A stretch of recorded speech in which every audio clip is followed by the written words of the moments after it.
Este programa lo vamos a dedicar, como decíamos, a hablar de lo que está pasando en los Estados Unidos, y hemos invitado en esta primera parte de nuestro programa a Robert Valencia, que es un analista, colega periodista que sigue de cerca la realidad estadounidense, y se encuentra ahora mismo en Estados Unidos, en Brooklyn, ni más ni menos. Robert, gracias por estar en este enlace. Ya solo decir que estás en Brooklyn, estás en el epicentro de todo lo que está pasando ahí. Buenas noches y bienvenido. Buenas noches, Carmen. Como lo acabas de mencionar, estamos en el centro del huracán.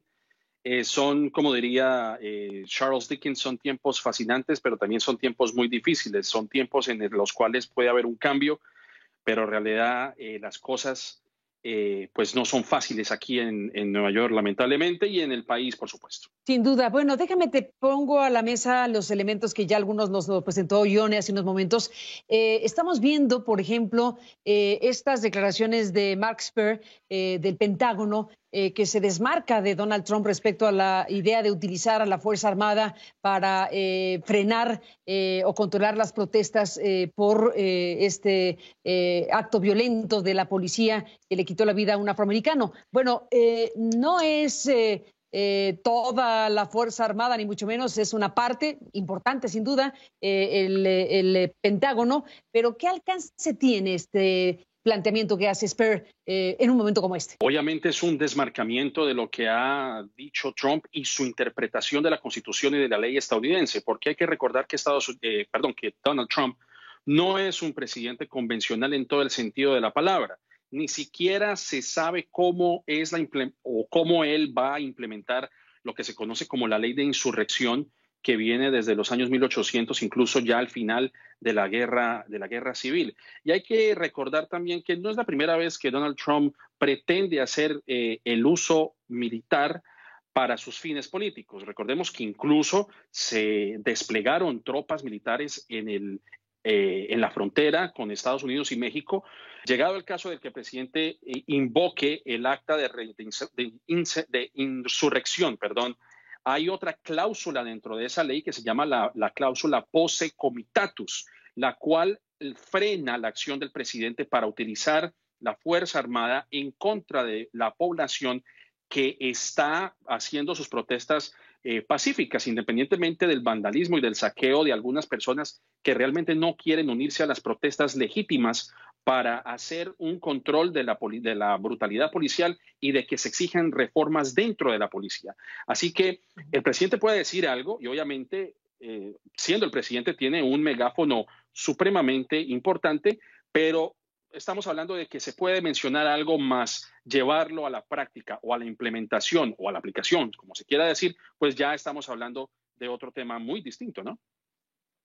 Totalmente de acuerdo. Ahora, el hecho de que sea el Pentágono, no hemos visto, hasta donde estamos hablando tú y yo, que otras instancias militares, el Estado Mayor Conjunto u otras, no han dicho algo como lo de Esper. Creo que eso es una desmarcación totalmente, y yo creo que eso dice mucho, incluso dentro del equipo de consejeros de Donald Trump. Recordemos que esta semana ocurrió un hecho insólito.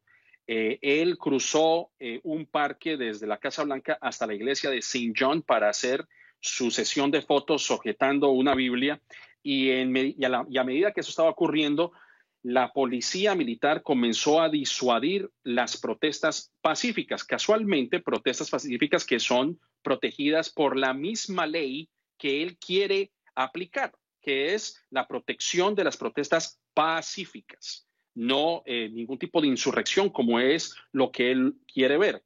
Entonces, cuando tú tienes un funcionario como el Pentágono haciéndole contrapeso a lo que dice Donald Trump, pues eso es en sí una declaración bastante frentera. Porque, Carmen, yo creo que aquí hay un punto muy importante que mencionar. Donald Trump se le ha dado todas las herramientas, o por lo menos se le ha dado la impresión de que puede hacer lo que él quiere. Y estamos hablando de que es un partido republicano que le ha sido permisivo en muchísimas cosas. Vimos lo del impeachment. Bueno, los republicanos se unieron y lo rodearon y no fue destituido como muchos estaban esperando, lo cual da la impresión de que Donald Trump puede tener toda la autoridad del mundo para simplemente implementar sus decisiones. Es una persona que no tiene el sentido de, digamos, de entender que hay lo que se conoce en inglés como los checks and balances, es decir, la revisión de la extensión del poder y que hay distintas ramas del poder que hacen ese tipo de veeduría a la hora de implantar este tipo de decisiones. El presidente Trump es algo que no ha querido entender, de que es así como funciona este país.